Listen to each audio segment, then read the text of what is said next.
日本麥當勞開心樂園餐呢，最近新出咗一種新嘅玩具啦，冇錯就係鏡頭所見嘅冒名系列啦。二話不說，即刻同女導遊出去買返一個嚟到試一試，睇下抽到啲乜嘢啦。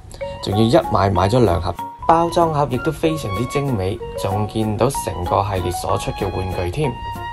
打開咗之後呢，又有牛油紙包住圓碌碌一個藍色嘅，究竟係乜嘢呢？原來係個筆筒嚟嘅，個窗口呢，仲會見到好多唔同冒名嘅角色㗎。另外一盒呢，就見到有2個信封，